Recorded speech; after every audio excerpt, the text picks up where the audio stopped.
Hello दोस्तों, आपका all update channel पर स्वागत है। आशा करती हूँ कि आप सभी लोग स्वस्थ और मस्त होंगे और अपनी तैयारी में लगे होंगे। तो आज के लिए लेकर आई हूँ क्लास हिंदी की, जिसमें हम पढ़ने वाले हैं वाक्य रचना का अर्थ। तो आइए जानते हैं क्या होता है इसका अर्थ। और जो भी फ्रेंड्स इस चैनल पर नए हैं, प्लीज़ चैनल को लाइक एंड सब्सक्राइब कर लें और बेल आइकन को प्रेस कर लें, जिससे आने वाली हर एक वीडियो का नोटिफिकेशन आपको मिलता रहे। तो आइए चलते हैं नेक्स्ट। और इसकी PDF आपको टेलीग्राम पर मिल जाएगी, उसकी लिंक आपको डिस्क्रिप्शन में मिल जाएगी। तो आइए चलते हैं आगे, क्लास को बढ़ाते हैं। देखो, सबसे पहले देखते हैं हम वाक्य का अर्थ। वाक्य का अर्थ क्या बनता है। तो हाँ, तो वाक्य रचना का अर्थ क्या है।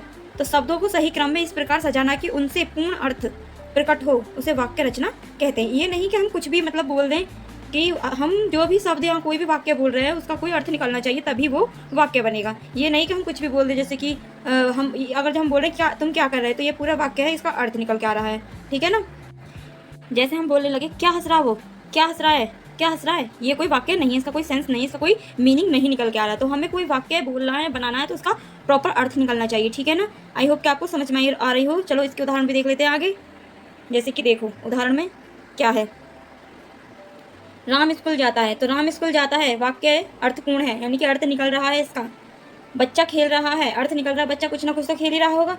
और राम स्कूल क्यों जा रहा है, पढ़ने के लिए जा रहा है, अर्थ निकल रहा है। और इन वाक्यों को पूरा अर्थ स्पष्ट होता है। इन मतलब जो ये वाक्य है इनसे पूरा अर्थ निकलता है, पूरा अर्थ स्पष्ट होता है।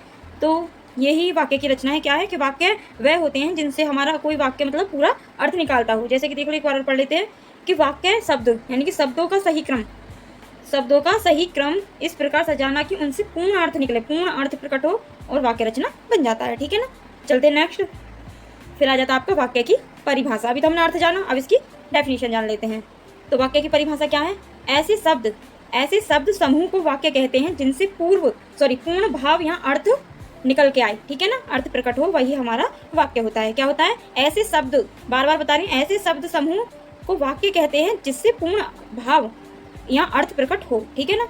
अभी मैंने बोला था कि बच्चा स्कूल जा रहा है, तो बच्चा स्कूल जा रहा है क्यों जा रहा है, बच्चा स्कूल पढ़ने के लिए जा रहा है, शिक्षा लेने के लिए जा रहा है, शिक्षा ग्रहण करने के लिए, तो कुछ अर्थ सेंस निकल रहा है। ठीक है ना। जैसे कि वह कपड़े धो रही, क्यों धो रही है, कपड़े साफ धुले, कपड़े द्वारा पहने, इसके लिए। जैसे कि वो बर्तन धो रही है, क्यों धो रही है, कि हम उस पर द्वारा खाना खा सकें। ठीक है ना। इस तरीके से हमारा वाक्य का अर्थ निकलना चाहिए। ओके, चलते हैं नेक्स्ट। इसका उदाहरण देख लेते हैं। जैसे कि मोहन पढ़ता है, कुछ ना कुछ तो पढ़ता होगा। ठीक है ना। पक्षी उड़ रहे हैं, पक्षी कहाँ पर उड़ते हैं, आकाश में उड़ते हैं, ऊपर मतलब आसमान में उड़ते हैं। तो यही हमारा सेंस अच्छे से निकल के आ रहा है। चलते हैं आगे।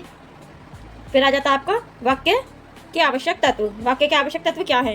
ठीक है। तीसरा पॉइंट आपका होता है कि एक अच्छे वाक्य में निम्न बातें होनी चाहिए। निम्न बातें मतलब वाक्य में भी निम्न क्वालिटीज होनी चाहिए। तो वो देख लेते हैं हम।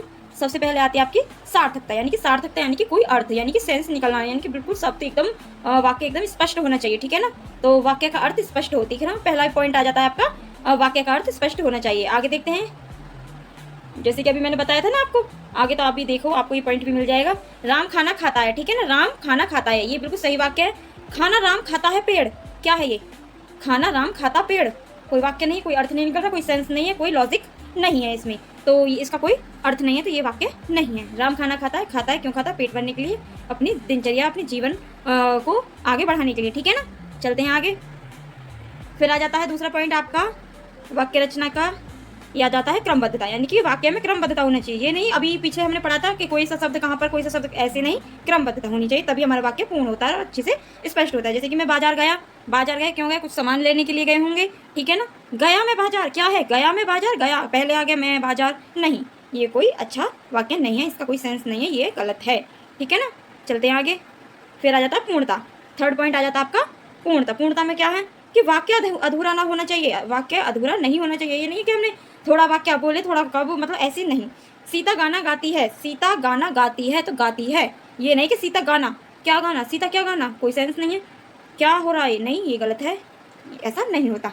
चलते हैं नेक्स्ट। फोर्थ पॉइंट आ जाता है आपका व्याकरण की शुद्धता। व्याकरण की शुद्धता का भी विशेष ध्यान रखना है कि लिंग, वचन, पुरुष, काल सही अर्थ में हो, यानी कि सही हो। ठीक है ना। ये नहीं कि हम कुछ भी डाल दें, नहीं, वाक्य के अनुसार, सेंटेंस के अनुसार हमें अच्छे से बोलना है। लड़के खेल रहे हैं, बिल्कुल ठीक है, लड़के खेल रही हैं, लड़के कोई स्त्रीलिंग हो जाएंगे, नहीं, इस लड़के तो पुल्लिंग है, तो ये यहाँ पर पुल्लिंग, ये हमें ये भी लिंग, वचन, भाव का और पुरुष का, काल का, ये सब हमें ध्यान रखना। तो लड़के खेल रहे हैं और लड़कियां खेल रही हैं, तो इस तरीके से आपका वाक्य ये फिर ठीक बन जाएगा, लेकिन अभी ये फिलहाल गलत है। चलते हैं आगे। फिर आ जाता है आपका पॉइंट, आ जाता है आपका फोर्थ, वाक्य रचना के अंग क्या हैं। वाक्य रचना के अंग क्या हैं? तो फर्स्ट नंबर पाता है उद्देश्य, यानी कि सब्जेक्ट क्या हमारा क्या उद्देश्य होना चाहिए सब्जेक्ट रचना में। तो जिसके बारे में कुछ कहा जाए, ये नहीं कि भाई कुछ भी बोल दिया, नहीं। जैसे कि अब मैं, एक लड़की है वो अच्छी है तो उसकी क्वालिटी हम अच्छी बताएंगे कि वह लड़की, जैसे कि बोल दूँ सीता, सीता एक अच्छी लड़की है तो उसकी क्वालिटी बता रहे हैं, यानी कि हमको कोई मतलब ठोस अर्थ लेना होगा, ये नहीं कि हम कुछ भी बोल सकते, नहीं। ठीक है ना। जैसे कि उदाहरण में राम खेलता है तो राम खेलता है, ठीक है, इस तरीके से। फिर आ जाता है आपका विधेय, दूसरा पॉइंट आ जाता है इसमें वाक्य रचना के अंग में विधेय। विधेय में क्या है? यह है प्रेडिकेट आपका, उद्देश्य के बारे में जो कहा जाए, ठीक है ना, उद्देश्य के बारे में जो कहा जाए वो आपका प्रेडिकेट होता है, यानी कि विधेय होता है। जैसे कि राम खेलता है तो राम खेलता है, तो इसमें उद्देश्य, उद्देश्य क्या है? राम का खेलना, तो ये इसमें आपका उद्देश्य खेल है, राम विधेय है, ठीक है ना। चलते हैं आगे। फिर आ जाता है आपका पांचवा पॉइंट कि वाक्य रचना के आधार पर भेद बताइए।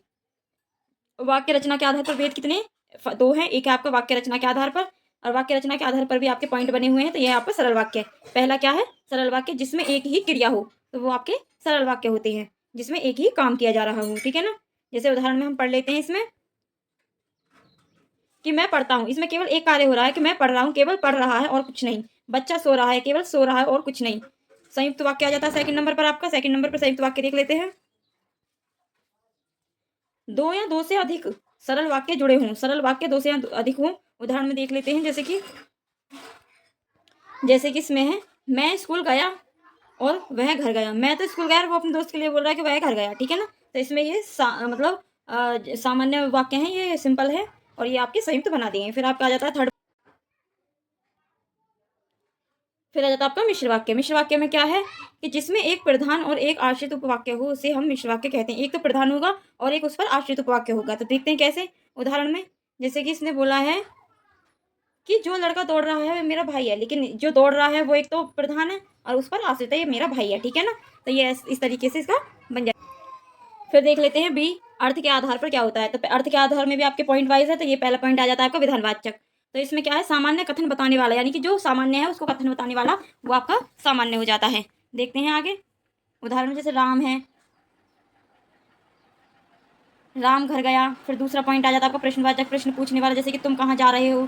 ये तो नॉर्मल है, ये तो आपने पढ़ा भी होगा, जो आपने डिप्लोमा वगैरह करा है तो उसमें ये आपने पढ़ा भी होगा, तो आपको आई होप कि समझ में आ रही हो जो मैं बताना चाह रही हूँ। फिर आज्ञावाचक आ जाता है तीसरे में, आदेश या प्रार्थना करना, जैसे कि यहाँ आओ, ये आपका ये ऑर्डर हो गया, यहाँ आओ।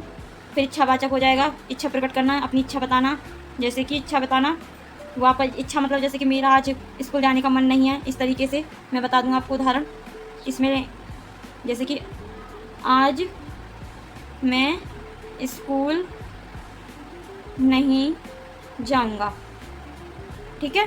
इस तरीके से ये इच्छा प्रकट कर रहे हैं, तो इस तरीके से मतलब इसका उदाहरण बन जाएगा। चलते हैं नेक्स्ट।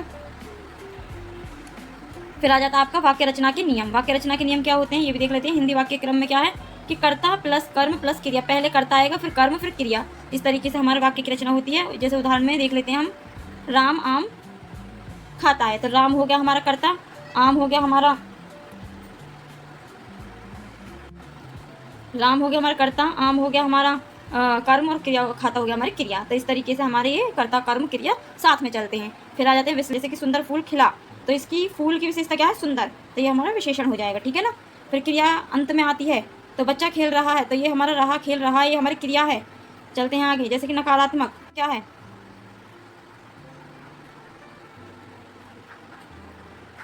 नकारात्मक शब्द नहीं क्रिया से आता है, जैसे कि मैं स्कूल नहीं गया, ठीक है ना। इस तरीके से क्वेश्चन आते हैं आपको। आई होप कि आपको क्लास समझ में आ रही होगी। सातवां पॉइंट आ जाता है आपका वाक्य की शुद्धि क्या करते हैं, अशुद्धि और अशुद्धियाँ, शुद्ध वाक्य, अशुद्ध वाक्य और शुद्ध वाक्य। तो आइए जानते हैं इनके बारे में भी थोड़ा सा देख लेते हैं।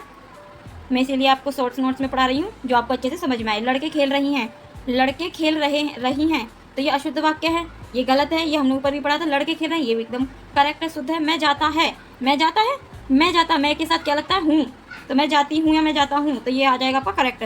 फिर आ जाता है आपको वह पुस्तक पढ़ते हैं, वह पुस्तक पढ़ते हैं, नहीं, वह तो एक आपका एक मतलब एक वचन है, तो पुस्तक पढ़ते हैं, पढ़ना पढ़ते हैं आपका बहुवचन में आएगा, तो ये गलत हो जाएगा। आपका सही वाक्य बनेगा कि वह पुस्तक पढ़ता है, तो ये एक वचन के लिए एक वचन ही क्रिया लगेगी, आई, ठीक है ना। चलते हैं आगे। ये थोड़े से क्वेश्चन आपके ये देख लेते हैं, ये यूपी टेट में पूछे जाते हैं। तो पहला क्वेश्चन, ज़्यादा क्वेश्चन नहीं है, 2-3 क्वेश्चन है, देख लेते हैं। वाक्य किसे कहते हैं? ये नॉर्मली हैं, ये आते हैं। तो इनको देख लेते हैं। शब्दों का ऐसा समूह जिससे पूर्ण अर्थ निकले वो हमारे वाक्य होते हैं। अभी हमने ऊपर पढ़ा भी था। फिर आ जाता आपका दूसरा क्वेश्चन, राम खेलता है में उद्देश्य क्या है? तो उद्देश्य क्या है, मैंने ऊपर भी बताया था आपको, उद्देश्य है आपका राम। तीसरा क्वेश्चन आ जाता है आपका, संयुक्त वाक्य कौन सा है? मैं गया और वह आया। मैं गया और वह आया, ये आपका संयुक्त वाक्य है।